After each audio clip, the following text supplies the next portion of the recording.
Hi, just woken up. Two-seater. This is the last of the fruit I have in the fridge, and I got my cup of tea in a Scottish cup. Um, this thing I haven't covered before. Let me give a history of a suicidal. I remember the height of first time. I think it was 18. I remember when I really diagnosed with the thing. Before I go to the doctor. This is pretty much I'm battling myself. This is in Sri Lanka. I think I'm almost 19 years old, 19 or 20. So I was in Kandy in Sri Lanka's base. I took a pretty much middle of doing A level, which is called bioscience at that time, chemistry, physics, and bioscience. This is how I learned all the medical stuff. Um, I was in Kandy at that time. With everybody was there. Tanya and everybody was there. Pretty much took 20 tablets of Panadol to come down because I just sort of breaking up.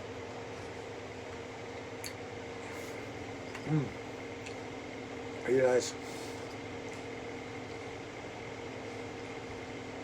Obviously, I remember Jazai and were taking to the doctor. Doctor gave something to flush out somehow. That was the end of the conversation. Nobody has an asked question or whatever, nothing at all. It's got serious stuff. Then I remember in Colombo, this is while I'm at Maradana Police Place, myself, Shira Saya and other stuff in one room, staying in Police Place. Actually, Zaira college. We are as lodgers. I think it's the 4th floor, 10th floor. It's police officer's family, their wife, their 2 children, were same as my age at that time. There's a huge amount of stuff, so I'm trying to wrap this up nicely. I remember while I'm going through this mall, I was looking for help. And I never told anyone. She doesn't tell anyone about this. So I remember walking to the Manasika Road. I didn't know how I got there. I remember reading the board. And I was asking the question of the person on the gate and all these things. And first thing he asked, who is this person? It's my brother. So I walked up because I'm shy. Then I remember I made a appointment in the glass house. That's what I call those days. Which is called Dinath Samrasinghe. Just before I come to Sri Lanka, where I consulted. But the Dinath Samrasinghe, the hot guy, like Tom Cruise, in a psychologist way. It's not Dinath Samrasinghe the first to start with. I went there and made an appointment. It's an old guy. Fucking asshole is a pervert. What he done was, I was telling him about my mind in the mind. He took one of these UCI and he was pretty much bringing his slips to mine. I just backed down. I got annoyed. So he didn't do anything at that time. So that was the end of it. And he gave us loads of medicine. So finally I ended up taking it in Maradana flat. All I know is every time when I come, because the strength of, I think it's telazine and also a cocktail of things. Because of that's the exact sleep I'm having now. This is the thing I'm thinking about. I remember Maradana, we come at 5 o'clock, everything finished, everybody in the room. Pretty much I fall asleep. Deep sleep. And my Shirasai got pissed off. He took all the medicine, threw it out the window. So, pretty much that was the end of the story in Colombo. Oh, before that, the police officer's wife. I remember their 2 sons were really good at badminton. They were champion in badminton as well.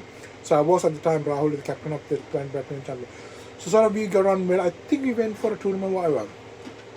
So I really don't know what happened, because I've got no idea what happened. Sometimes, especially the wife, not the children, they're okay. Something must be happening. I don't know. I really don't know. The lady got turned against me. How she does was she never shouted at me, but she really got sort of put a pressure on me while we having all dinner, but really cornered me. So that's probably explain you in last time Sri Lanka how did I cope.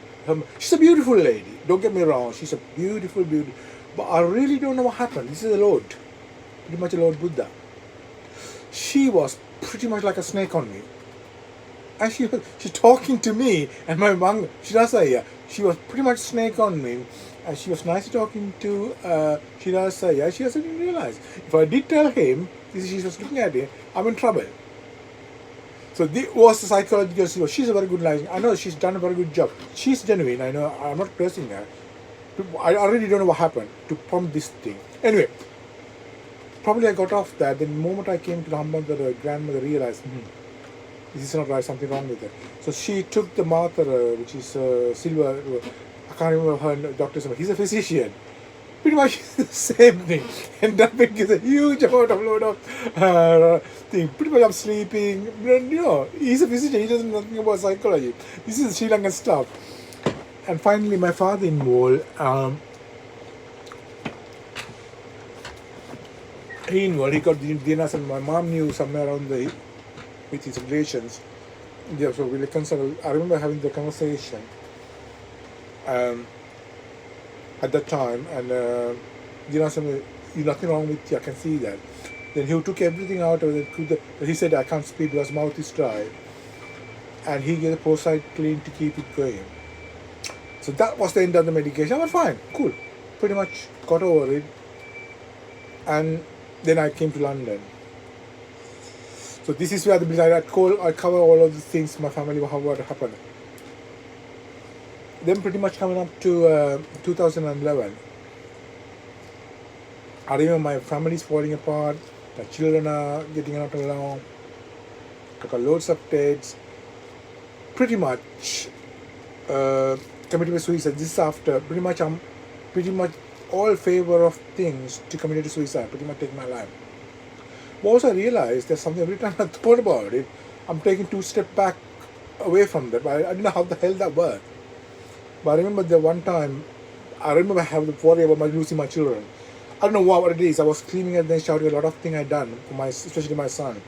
I remember one day, 2 police officers turned up, out of the blue. My wife is at work, I don't know who phone him, pretty much white track. And one police officer went to I wasn't hitting them, I was pretty much screaming from downstairs. And one officer downstairs, I was talking, I can't remember what was it. But I did clearly ask, well, officer, you have a son for your own self, isn't it?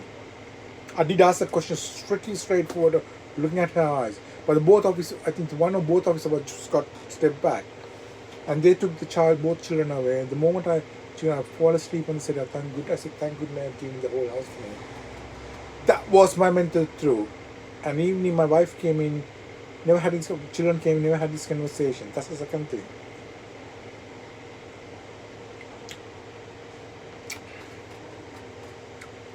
Finally, so this is because I'll take my life. This is not really taking my life. I can be very, very unpredictable sometimes. You know now. It could be anything. Something. I do get DWPS. I remember the hearing went on for almost a year. So I remember I was sitting on the judge with my uncle, and it's the right kind of English role. She really made the right decision. I was really open about it. I wasn't hiding anything. I still stand the same. It's got much worse. I should get more money now. Well, she did. I remember she was asking. Pretty much openly asked the question, and she definitely. I don't know. She declared that I am a risk for my own life.